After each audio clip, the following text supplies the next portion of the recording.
our MC. Our moderator will be Jennifer Bonnet. And with that, I'll let you take it away. Thank you. Thank you. Good afternoon. So before we get started, I want to kind of get an informal poll from the audience. How many of you guys consider yourselves gamers?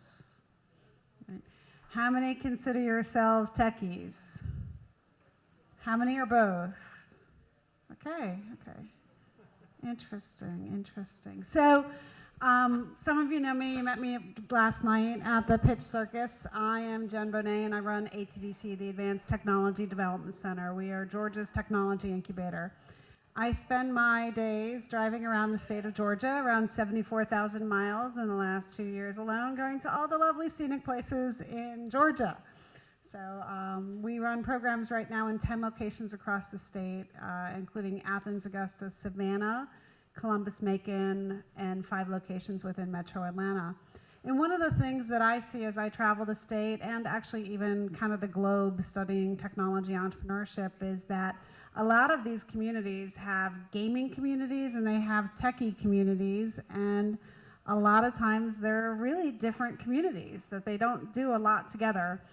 And that's what we're going to talk about here. And I have this hypothesis that if we could actually bring gamers and techies together and build a larger, stronger community, that we could actually put Savannah on a larger map, on a higher trajectory towards being a recognized technology startup gamer community in the world. So that's kind of why we're doing this today. So at this point, I'm going to allow my co-panelists here to introduce themselves. We're going to need a mic, so thank you. Why don't we start with Alicia? So brief introduction, who you are, what you do, and where you sit. Gamer, techie, both. I am Alicia Howell. Professionally, I'm co-founder and CEO of Codebase. We are an iOS development firm here in Savannah. For the purposes of this panel, I'm a techie, but I feel really passionately about gaming. I think I have a storytelling background, so I think gaming is really, going to be good for human connection and facilitating empathy, and I just really like the gaming industry, even though I work in tech. Hi, I'm Cyril Guichard. I'm French, I'm not Texan. I used to be a creative director in digital advertising companies. I worked at BFG for 10 years, Saatchi & Saatchi, Leo Burnett. So I guess I would be a technologist. I've made apps, I've made websites, but I also, on my spare time, I also run my own independent game development studio, Garage Collective. I've made over 35 games, and now I'm a professor of interactive design and game design at SCAD. Hi, I'm Keith Fletcher. I'm definitely more of a technologist. I have not terribly been much of a gamer. I was Senior VP of and CIO for Low Enterprises, a nice small $8 billion under management company. And currently I'm here, I'm Chief Operating Officer for Spiros here, but I have a very heavy background. I started as a programmer. I worked all the way up and through, so I've done quite a bit of it. And Savannah has got a great community for development. And I'm Nick Beatty. I wear 2 different hats here in Savannah. I am the IT director for Chatham County by day. It's a job that I a career that I've gone down for the last 20 years. My other hat is owner of Avant Games. So I'm kind of a technologist and a game developer. I've been working on games just as a hobby for about 15, 20 years. It's just a little side thing that I do. But we've had a couple of games that we've put out, and the main thing that I think I like to kind of say about the Savannah area is that there's a lot of talent here, and I think there's a lot more people that are both technologists and want to be game developers or starting game developers The problem that we have in this area is it's hard to start a job as a game developer here because there's no community here. So kind of starting off with your first comment, I feel like what's missing here is just the start, the peeling off of the beginning of it, and finding a good beginning point is the key. Excellent. So that does kind of take me into the first question, and it's kind of like, where are we at, right? So when I think about community, I think about places, people, events that bring like-minded people into the same space, and collisions happen, and magic happens from those collisions, to try and, I guess, give a definition of community.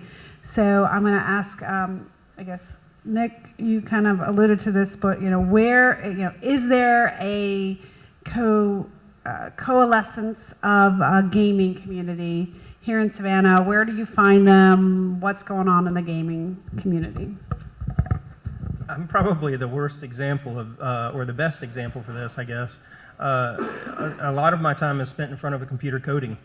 So I don't get out enough. I don't go out, if I have free time, I want to go and I want to code something else. But I think there's more going on that I know about.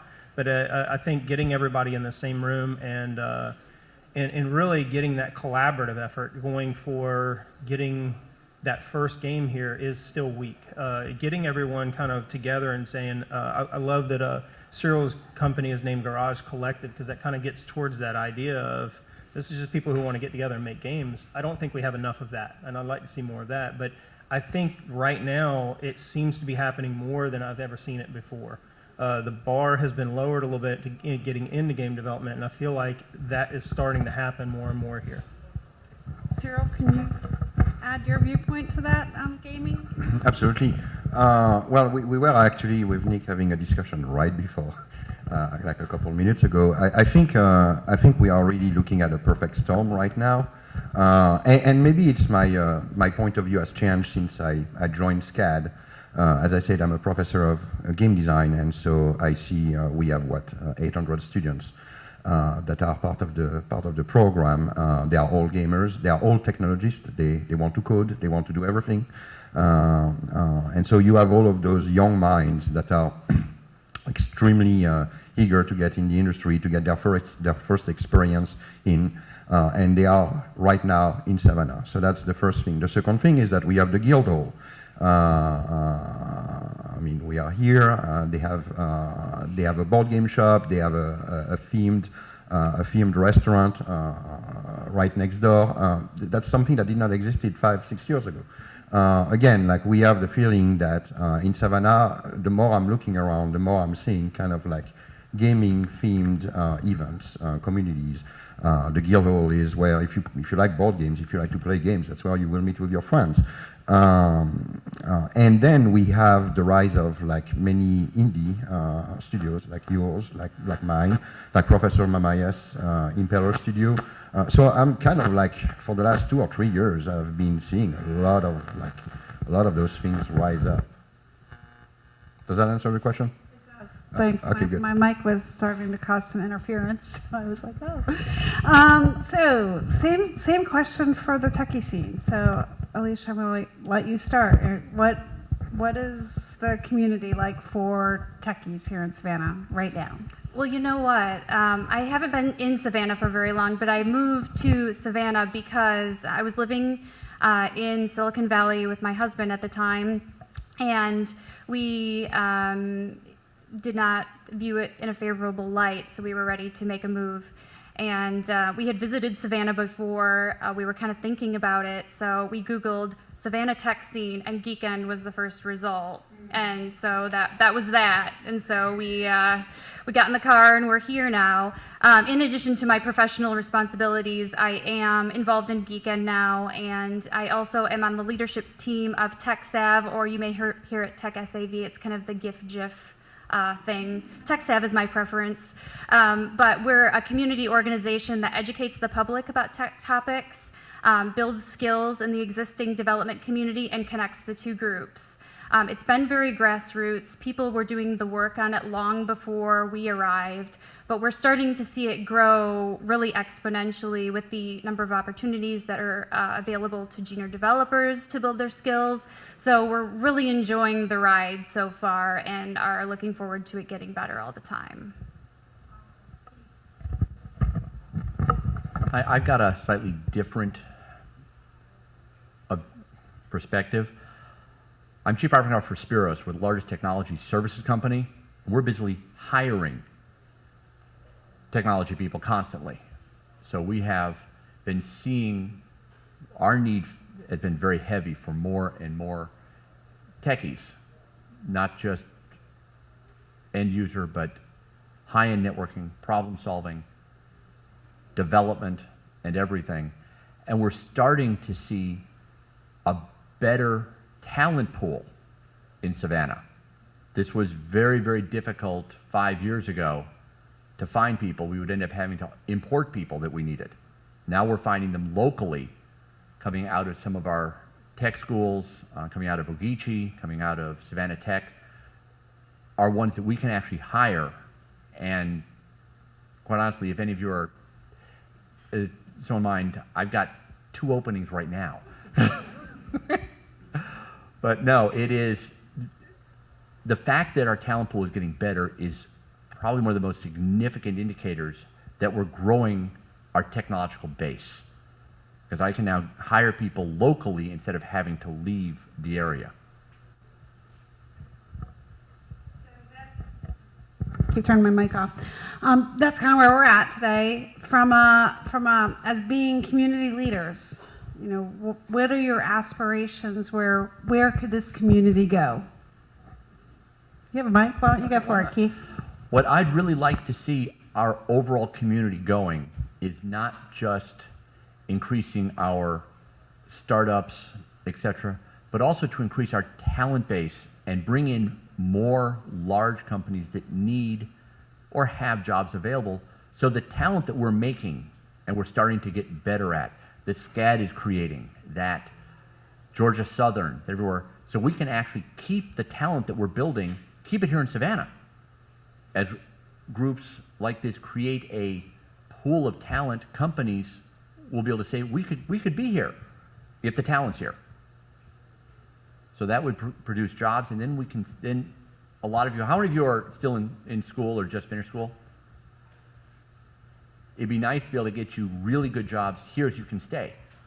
I'm a little prejudiced. Savannah's been my home my family's home for forever. But I kind of like the city. But I think if we can keep our talent, I think that's going to be a real base for a community. As long as we don't send kids that we've taught all these skills and they leave, if we can keep them, we'll have everybody that we need. So Sure. I completely agree with my colleague. I used to teach career advisement portfolio at SCAD, and I always have that discussion with students. And I tell them when you're going to pick your first job, look at the market, because your first job may last 1 year, 2 years. You want to go in a place where you will be able to find your second and third job without having to move. So I think having a network, having a solid structure so that we don't have a couple or a handful of companies, but enough offering that people can actually move to Savannah thinking for the long term and say, hey, you know what, I'm going to buy a house, I'm going to build a family, etc., and I will stay here, is very, very important. So we are not necessarily talking about just 1 or 2 companies, we are talking about a whole network, a fabric. In French we say the economical fabric. And I think it's a very good term because it's things that are kind of weaved in together. And I really, really hope that we can build that fabric. There are various things in the work with CEDA, with SCAD, with us as well. And I'm really crossing my fingers that like some studios are going to look at Savannah and say, you know what, the cost of life is pretty low, the quality of life is very high. Why don't we, Georgia has an amazing tax incentive. We are not far from Atlanta. That has become the mecca of the film industry. So that means that for the gaming side, we have visual effects, etc., etc. I mean, we have a lot of talent that is nearby. And so I'm really, really hoping that Savannah can become that place where it's good living and where it's hopefully soon good working as well. Yeah, I have to agree with Keith and Cyril, but I will add also that, so TechSav's slogan is live here, work anywhere. And, you know, as these usual suspect tech hubs become more populous and more expensive and more congested, and it becomes more difficult to make an impact, you know, talented people are looking to places like Savannah to call home and put down roots and like contribute to the community. So I think like as that situation continues to develop in other cities, we'll see more people coming to Savannah. It's a thoroughly delightful place to live. It's very beautiful. And there's an opportunity to do really meaningful work here because it's just not full of people doing tech.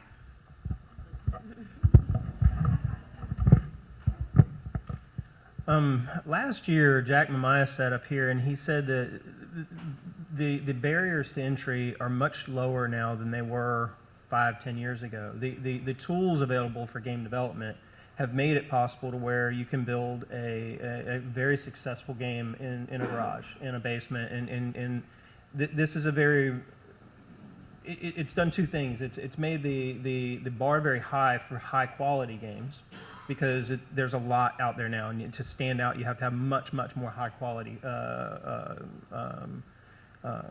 content. But at the same time, the barrier to entry for simpler or mid-level games is much lower, and so you've got much more opportunity to get into the gaming industry. I think that's one of the things that is helping this area, kind of this energy start to build in this area for game development. And getting this next step in there, I think, is just getting these people together. One of the key things that I think needs to happen for us to move forward, Savannah needs to be known for at least one game. It needs to, we need a big success. You know, does anyone in here know of a company called BioWare by chance? Now, where is BioWare state? Anybody know where BioWare is? Where it's housed at? Yeah, it's I think actually they're in Toronto, but I know, right? Well, it's right. But looking at it from the other way, my real point is this: if you wanted to get into game development and you can move anywhere you wanted to go, do you know a city in your mind right now where you would go and start that? You know there are certain cities that are known for having successful games. We need to be one of those cities on some level. We need to have a successful game. We need to have some collaborative effort with everybody who's interested. Maybe you know, or one of these great companies that are started out. I know Jack's trying for his. I know that Cyril's got some projects going on. We've got our projects going on.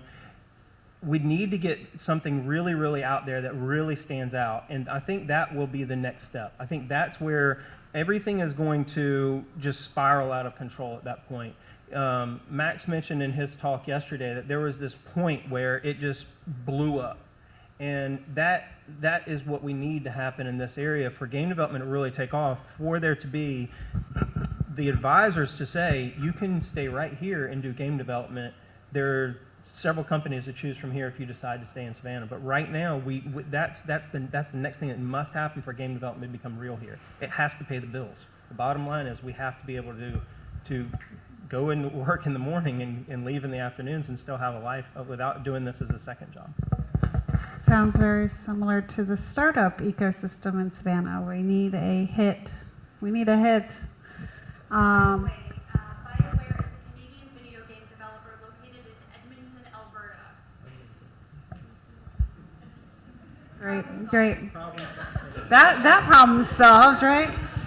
Yeah, so audience is pretty young. There was one startup here a long time ago called HO Systems. Does anybody know what it was? Got a few people clapping, right? So HO Systems was a cell phone billing company, right? And had about 300 people here in Savannah doing technology work circa 2001. It was acquired in 2001, 2002 by VeriSign, the .com company, and they took all the jobs away. So that is one of the challenges. If we can't create an ecosystem that has some success stories and there's a successful exit and those entrepreneurs come back and claim and start their next company or their next gaming company or their next project here, we're never going to get that cycle of success and innovation going. Back to a little bit more about communities versus companies, right? We see a lot of similarities between the gaming community and the technology entrepreneurial communities. That it's people of the same skill set. We freaking dress the same. We don't like mornings for the most part, right? So what are the things that make somebody, go into gaming and become a part of that community versus coming in and deciding to be a SaaS application programmer, business techie? What are the characteristics that separate the two communities versus bringing them together? Any ideas? I don't know if this answers the question or not, but I think the question is, why aren't people going into gaming more than going into a technology? So why are they choosing to do SAP versus games? Is that kind of what we're getting at here? So I would say it comes back to the same discussion. There just aren't the jobs. I started in 1994, and I was putting together computers to make it where I could play the better games. So that's kind of what started me working on the little dip switches on the keyboard, on the motherboards and everything, all the real tedious I/O IRQs and everything that you used to have to do to get them to work. It got me my first job, and it was much easier to make money doing that than make money making games back then. Through the years, obviously, I kept that job, and I kept working in that career in order to do something along the lines that would pay the bills. I always wanted to switch into gaming all the way through, and I think there are a lot of people that want to do that now. So to make that happen, I think maybe some really good incentives that are maybe as Cyril was pointing out, getting some of these larger studios, maybe to have a satellite office here to get some of that ecosystem kind of kick-started would be a big help.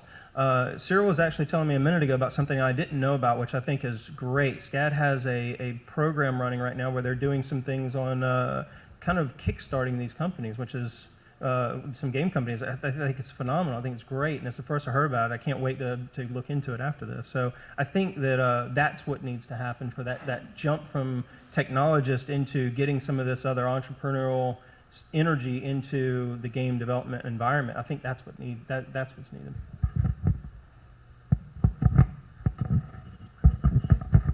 So my thoughts on what separates a technologist from a game developer is a question of motivation. So most of the technologist people I know concern themselves with utility and improving processes and making products and making things easier, and it's all about the use case and making something that's really nice to use and delightful.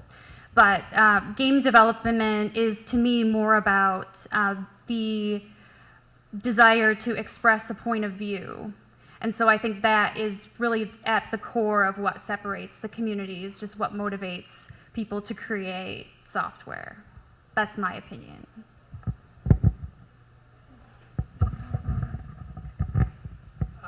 I think with Nick, want to maybe expand on it a little bit more. It's more difficult unless you're going to go corporate. As a programmer, you can get paid quite well to do SAP programming, to do everything else. It's a little harder to get paid to do game development. So obviously, a lot of it is economics. Also, on a technology standpoint, you do have not just development, not just code development, but also then services. Actually, just what Nick did originally, which was fix computers, etc. A lot of us that started as programmers, and I did, you wind up taking the easier route, which is hardware, etc., because you'll get paid to do that. You can still then write code, et cetera, in your spare time. But I think that's one thing that also has historically separated it, where it was easier to get paid to be a technology expert as opposed to a programmer. There seem to be more jobs for those, and it seemed to be easier. And so a lot of us, that's the direction we went. Even if we started writing code, even if we wanted to stay writing code, we went on to somewhere that could pay the bills. So some of it is, you pointed out, HTC, we need to develop a larger community where you can continue as a programmer, continue to do that, and pay your bills. And that takes a larger community. When I started, it's a long time ago. Hardware was much more prevalent. Yeah, I actually started in big corporations and then jumped ship, right? It was easier making money in the big corporations as a consultant and then startups, but. Well, I'm a little bit different. I mean, I don't see the difference. I mean, my entire life has been dedicated at bridging the gap. For the small story, when I was working in advertising, in digital advertising, and we were making apps and websites, etc., my clients were tobacco for 10 years, alcohol, gambling, firearms, so basically all the stuff that is good for you. And the reality is that I built my expertise selling experiences to clients that cannot really communicate about their product. So basically the way we were doing that and the way we are keeping our audience engaged and interested is through game mechanics. So basically we created game-like content so that people would actually interact with us. So I've never believed, I mean, obviously there is a difference, but I believe that the difference is a point of view. To me, technology, apps, programming, when you make a website, it cannot just be pretty. It needs to be usable. It needs to be entertaining. People need to want to connect with it. How do you make people connect with a product that they don't necessarily want to use in the first place? By making it appealing. How do you make a product appealing? Well, there are a lot of lessons that we can take from from games, game mechanics, etc. Because games are very good at entertaining people and keeping them engaged.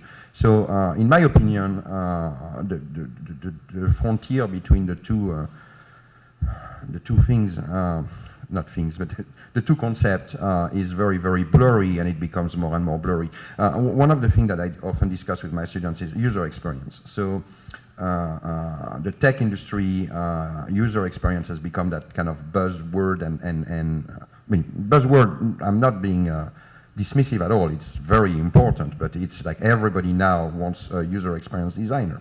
And the game industry looked at that and said, hey, you know what, we can use our own as well. It's true that right now our game designers are designing our flow, our menus and things like that, and they don't necessarily, that's not their specialty. They don't necessarily know how to do it very, very well.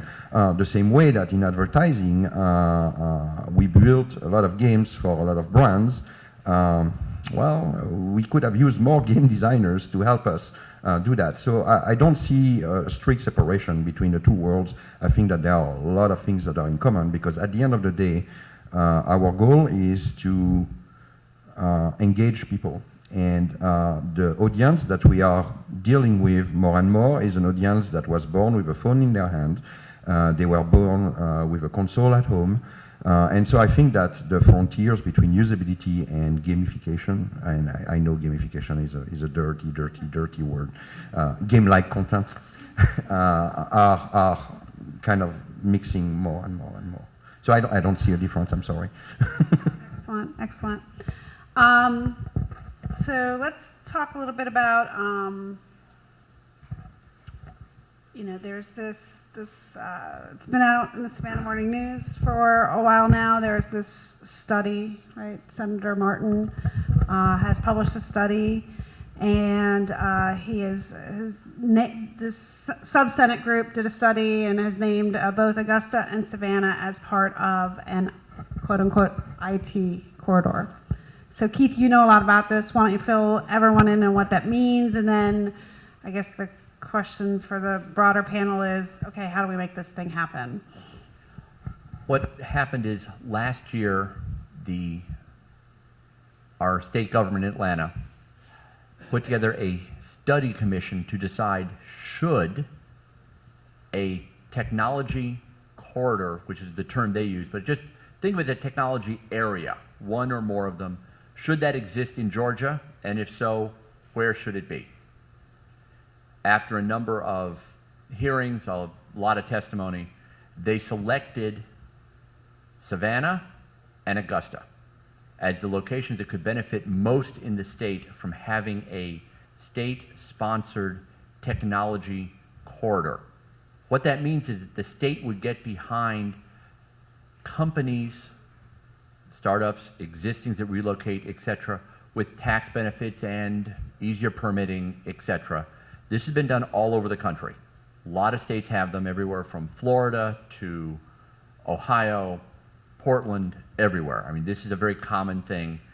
It's to try to bring companies to an area or try to facilitate startups in an area by making their costs easier, by hoping to designate a location, not a small one, but a large location, where you can get a community starting to form, you can feed off each other, and you can actually get, from a government standpoint, more jobs.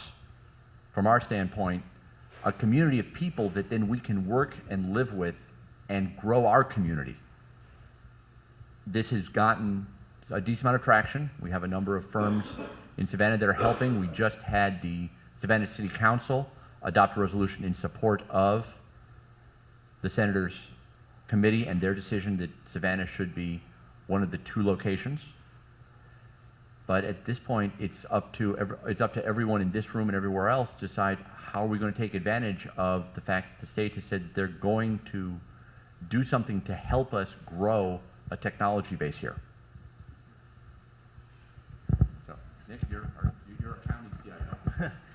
Yeah, and I see a good bit of this from both perspectives. My interaction with the technology committee that was assigned by the state to evaluate this was through my primary job, through the county, and I think it's a great thing for this area that we're even being considered to, because having that level of support from the state and having the locals also adopt, which I think the city of Savannah adopted Thursday, I believe it was, a resolution to support this. The county is right behind that. I know that I forwarded that on, and they'll be adopting a similar resolution right behind that. That's commitment from the elected officials to say we want to support this and we want to grow this out. We're behind it. Maybe that means that there's some financial or some incentives behind that as well, which is real exciting. That means that we can do something. A technology corridor, so if you just go by the definition of corridor, it means a pathway to which doors open. And that means that if we're going to put gaming as part of that, gaming has to be either one of those doors or it has to be part of that corridor. It can't be that gaming is trying to leech off of a corridor that is being established for something else like medical. Now, I think either one of them are great. I'm not discounting that we should or should not do medical or whatever our focus is for this corridor, but I believe strongly that if you want an outcome, you have to, every one of your actions either puts you closer to or further away from that outcome. So every action we take, if we want it to mean that we have a gaming industry here, every action along those lines needs to lead us towards that goal. And so everything that we build off of this tech corridor, if we want to see gaming here as an industry, we should be fighting for that. We should be pushing for it. We need one of those doors to be gaming. And it needs to be a destination. And we need to make all of our actions support that and to go towards it. Everything that we do builds on making that happen as an outcome. I think it's a community thing. I don't think that this is an independent company necessarily. It's everyone's going to have to come together and make this happen as a community, and that means that the companies here that are trying to create games now need to work probably together a little more than they do, and we probably have to kind of put aside the special goal that we want to get to, or the special project that is, like for us, it's our Dragon Souls game that we've been working on, and maybe we put that aside and work on some collaborative effort in order to make that happen as part of the tech corridor, to make this get established and to get this engine started, to get this what was the term you used a little while ago, get this ecosystem kind of kicked up. I think that's where we need to go, and I think that's where this corridor could really benefit this area. And I think the area is ready for it. I think some of the challenges is that the only industry that I saw specified for Savannah in the document was actually logistics. Logistical technology. At the moment, that does not mean that that is going to be stuck with that. It was an easier piece to help our politicians understand what Savannah could do. So I think there's, so there's an issue there because I'm not seeing a lot of innovation in logistics. I'm not, right? Well, And globally, right? there's an enormous amount. Not so much here, but not globally it's huge. here, No, right? What but I'm not seeing here is medical. I'm seeing gaming. I'm seeing digital arts. That sort of stuff, right? That's what I see from kind of my outsider's viewpoint. The second thing I want to point out is that there's been like no money associated with it yet, Well, right? that- But I do want, and you're That's going to yet. say yes, right? That's But the other city that was mentioned in the study has already seen an over $75 million committed to them for cybersecurity. So, right, Augusta has gotten a $50 million payout already, and they're building the center for Right. cybersecurity, and they've been committed another $25 million since Yep. then. And, Well, the primary and reason, so, for those of you that Right. don't know, Augusta is the location for the entire United States military's cyber warfare group. The federal government is going to be putting literally billions of dollars into cyber warfare. It's going to be an enormous amount. And the state then, when that was named, started this process before there was ever talk of a technology corridor. They started this to know that they want to make sure, because they did a lot of lobbying, obviously, to get Georgia and to get the fort up there named as location for the military's cyber command. And that's kind of a big deal. my little point here is we should be thinking about how much money we want to ask for and how Oh. much and, Oh, and no, what no, we want to put it absolutely. towards, right? That's a given. Mr. Governor, Nathan Neal, where's your checkbook, sir? That's good. Oh, yeah, absolutely. Absolutely. I think when I get home tonight, I'm going to start putting together a proposal for $50 million for the next game company here. I've got an idea or two. Yeah, out of question, how much did EA have when they started? We need $50 million. We can do that. So we're going to open it up for questions in just a minute. I want to put one more thing towards the panel here is, I got into this kind of ecosystem development accidentally a long time ago, and I got there because it was what could I do, right? I'm not a wealthy individual that can write a check to a bunch of startups. I'm not that person. I'm not a venture capitalist, but I do know what startups need. I've walked in their shoes. I've been there, so I've always thought about what can I do? What can we do collectively as a community to move towards this path of a vibrant, nationally recognized ecosystem for that, where gaming companies, startups, and technologists thrive in Savannah. I always like to think about Boulder. Like, could we be the next Boulder? I mean, Boulder has a lot of things in common with Savannah. It's about the same size, by the way, right? 20 years ago, nothing there other than the university, right? Now it is like one of the hottest places for startups on the planet, right? So if we as a community wanted Savannah to be the next Boulder, what are we doing? How can we do it? How can the people in this room impact change, make things happen? I would argue that it's already happening. I'll put down the flag for the existing community here. Like there are people who have been like in the trenches building the community here for many, many years, and I think they probably are delighted to hear that finally somebody sees and are willing to like put some actual money behind it. Right now, most of the efforts in the tech community are run on a volunteer basis. Geekend is a nonprofit run by a volunteer executive team. So, I mean, this is great news. I absolutely think that Savannah could be the next Boulder. So I think it's a matter of like coming together and putting aside differences and uniting like under a common banner to like make it happen. So the question is, what can we do to turn Savannah into Boulder, right?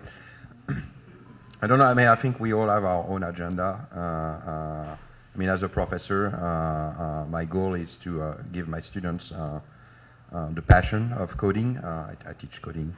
And the drive to consider that they don't need necessarily to join a AAA company to make a game, that they can do that at home, they can do that by themselves, and that they can distribute it pretty easily. The distribution channels the last 10 years have exploded. Now you can make a game very easily. You can also distribute it pretty easily. I mean, the marketing becomes another story, but what I'm saying is that if you have a good product, you can put it out there and get a shot at selling it.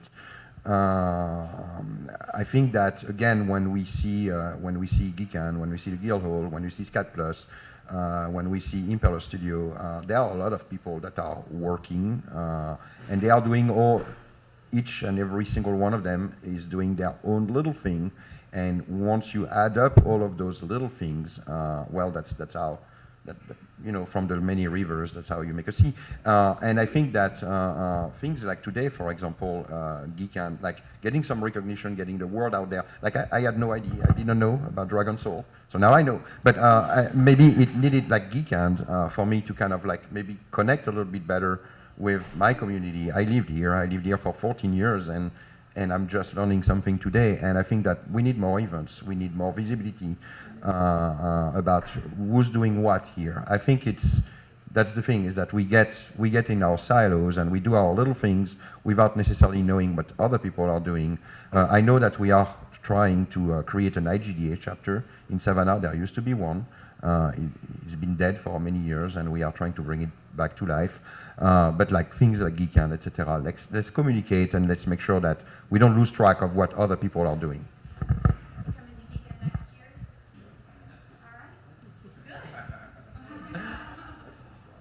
Well, one thing that helps to turn something into a Boulder, Boulder didn't happen overnight, and Boulder didn't happen because two people decided to make it happen. It's because people started to talk about it. People that were there started to talk up how good it was to be there.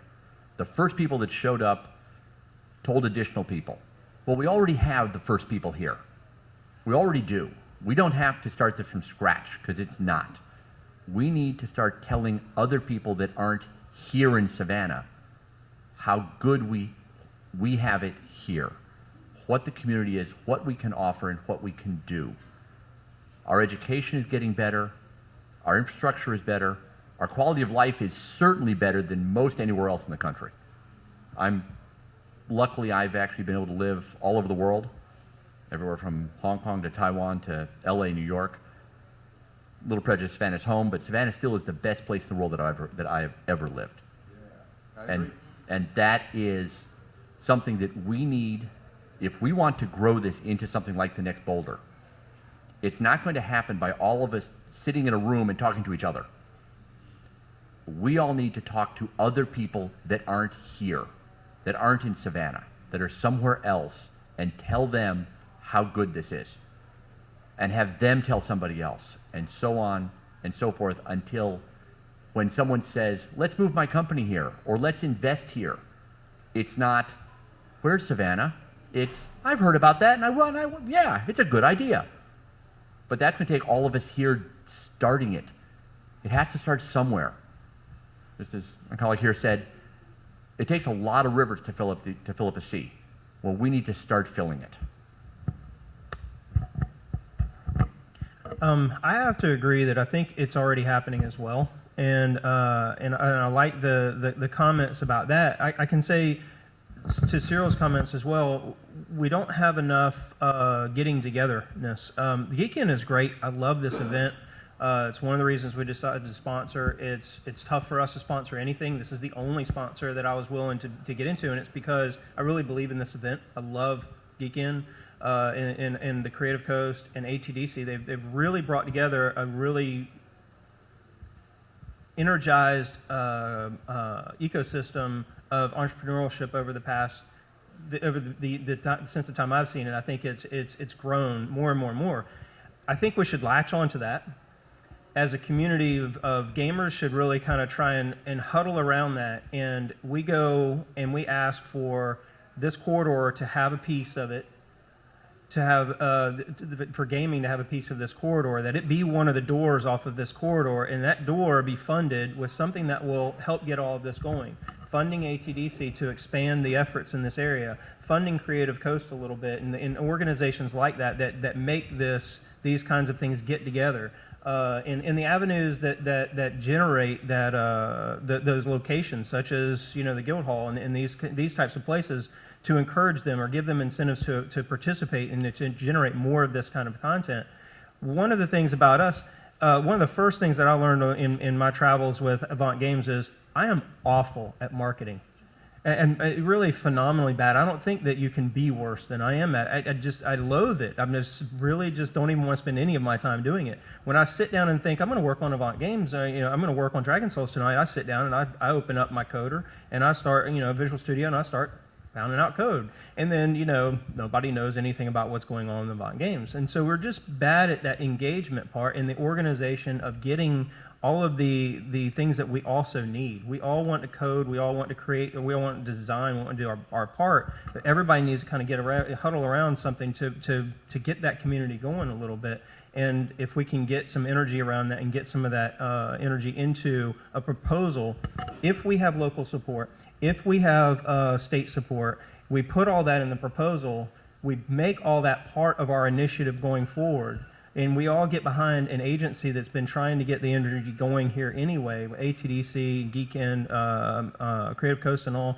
I think that there's a lot of potential that if they're throwing $50 million at Augusta, I think we can get a small piece of that to make something happen here. I'm very confident in that. All right, now we'll be doing our questions. I guess it's kind of a question and a statement, but so I recently got on the board for Visit Savannah, and the more and more that I learn about what they do, it is an incredibly well-run operation. Visit Savannah, what they do is they encourage people to visit Savannah, and it's not a mistake that Savannah is an incredibly well-visited area. About 50 years ago, some folks came down from Jamestown, met with city leaders, and developed the McClaskey Report, which sort of spells out here's what the city should do to become a world-class destination. And 50, 60 years down the line, you can see that planning that they did decades ago has become huge. And so I think you're absolutely right that we need to, this isn't going to happen overnight, but we also, I think, mainly need to work on selling Savannah. So it's not just about visiting Savannah, but about investing Savannah and really making sure that we're supporting the organizations that are working on selling and encouraging people to invest in Savannah. So it'd be kind of cool to see like an invest in Savannah that's working with Visit Savannah to help sort of, turn visitors into investors, because it is a beautiful city, and I think we've got a lot of potential. Anyone else?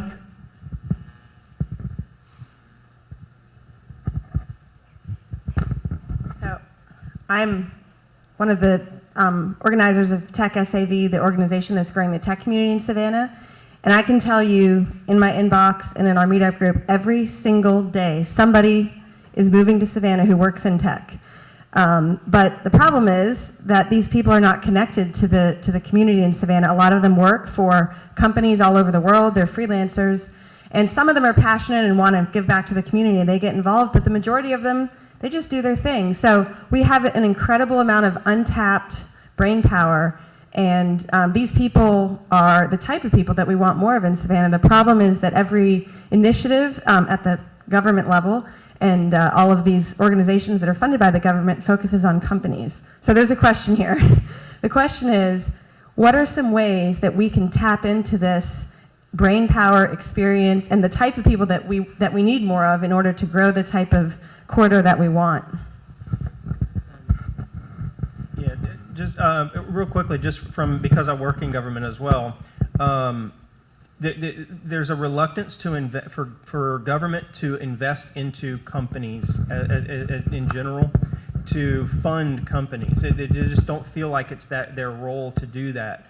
They would rather fund initiatives that build that framework. So it's hard to define, which makes it even harder for it to actually happen.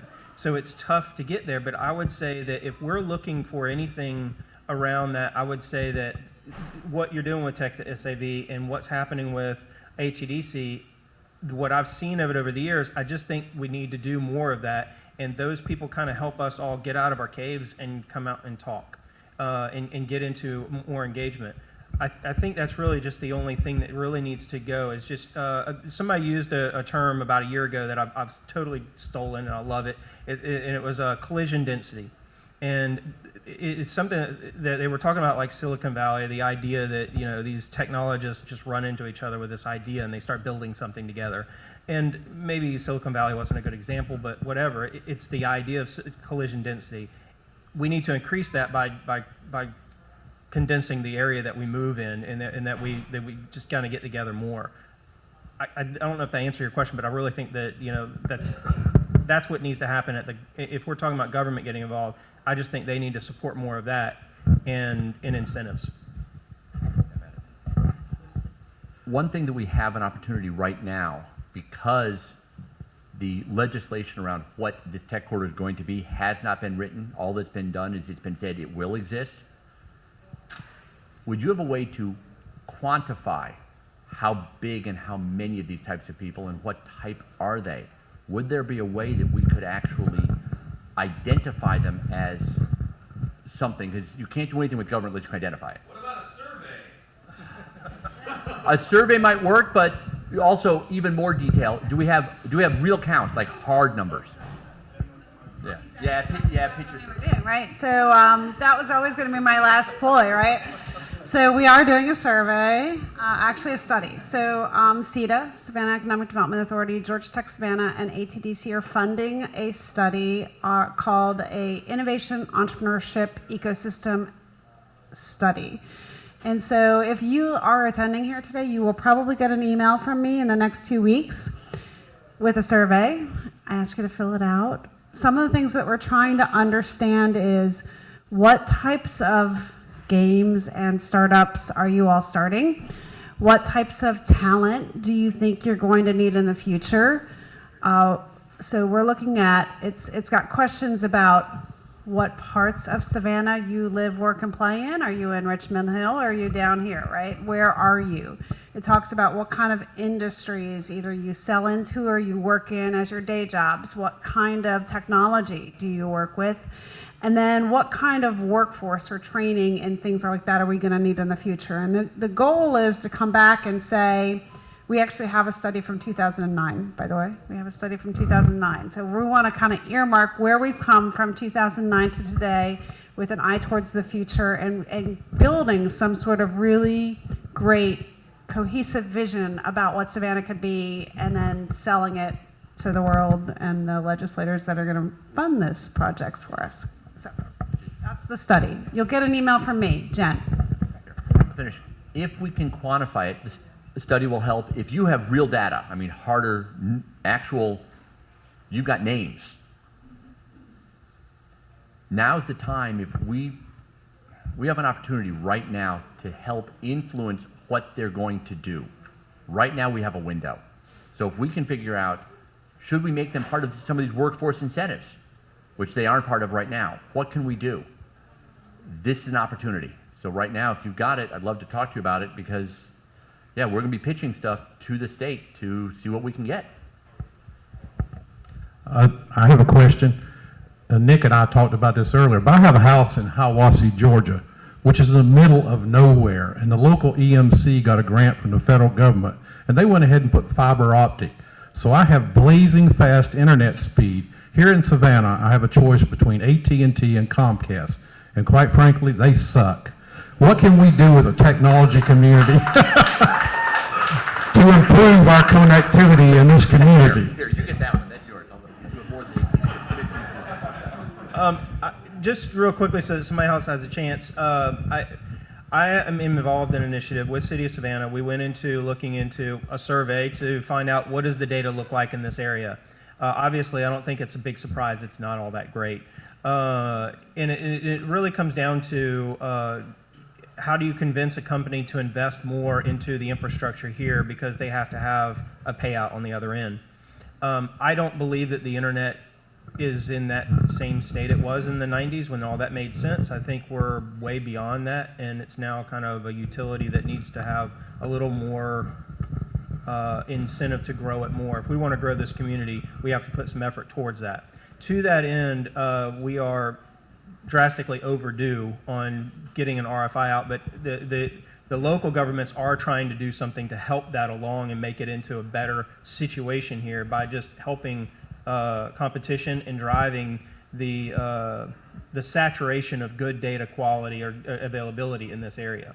I'm not a big fan of anything like free internet for all. I think that's silly. We don't even give free water to people, so we're not going to do free internet.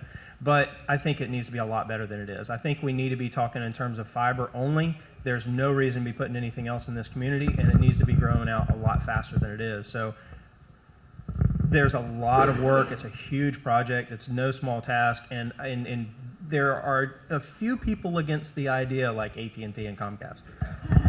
We have time for one more question. Hi, I'm sitting here trying to think of an analog for the gaming community that's similar to, say, the maker community where there's a makerspace movement. And I was wondering if maybe a render farm, a powerful render farm that's community-based, is that something that gaming community would be able to utilize for smaller startup gamers? I know at home I have every time I render an image in a detail, it takes hours and hours and hours. And if there's a way to rent space at a render farm, would that help?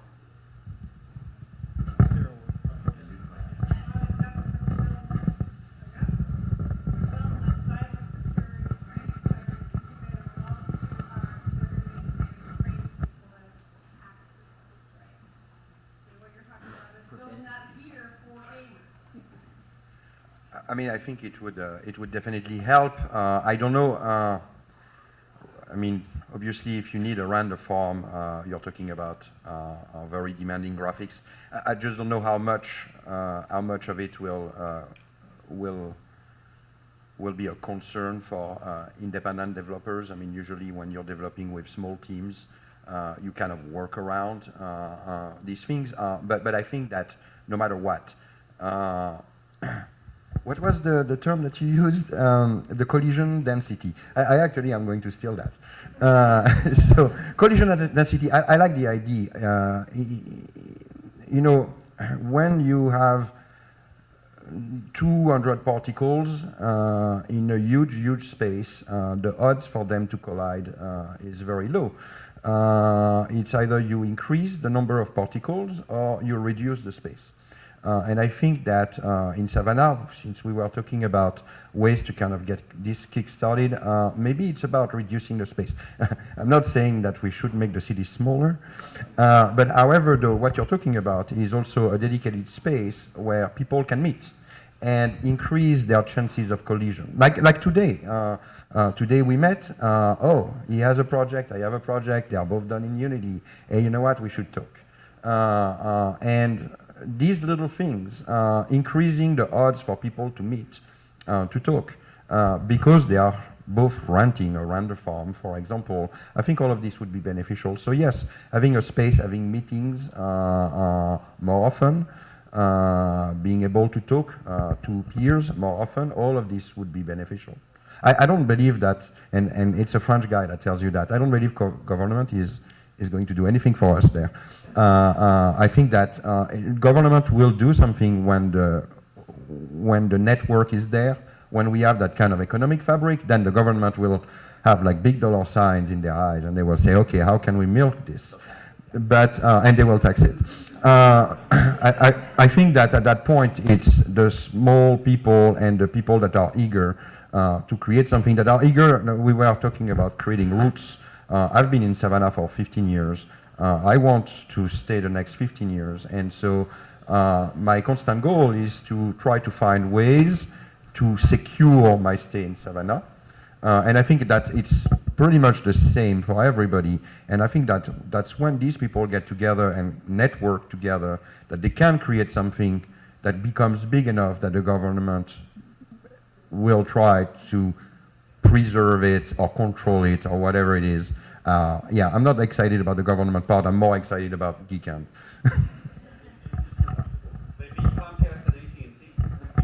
I just want to point out that anybody who's interested in participating in a co-working space, Bull Street Labs is at Creative Coast, and they have a space running. So if you're interested, you can go there, 2222 Bull Street, and they have fiber optic internet.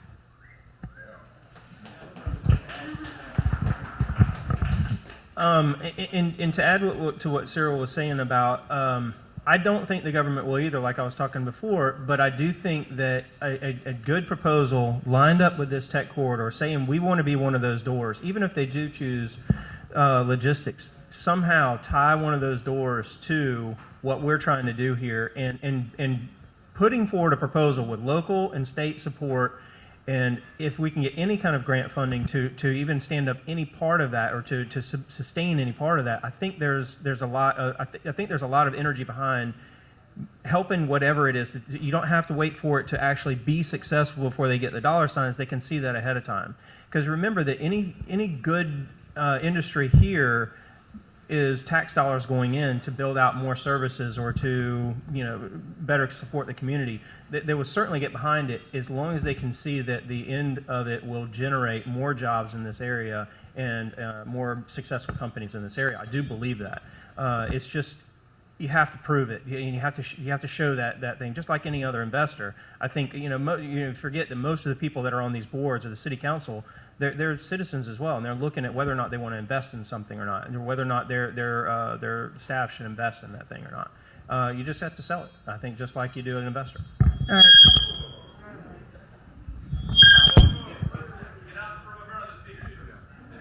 All right, so I'm gonna have to interrupt us. We've gone over. So our next, first I'd like to thank the moderators, speakers.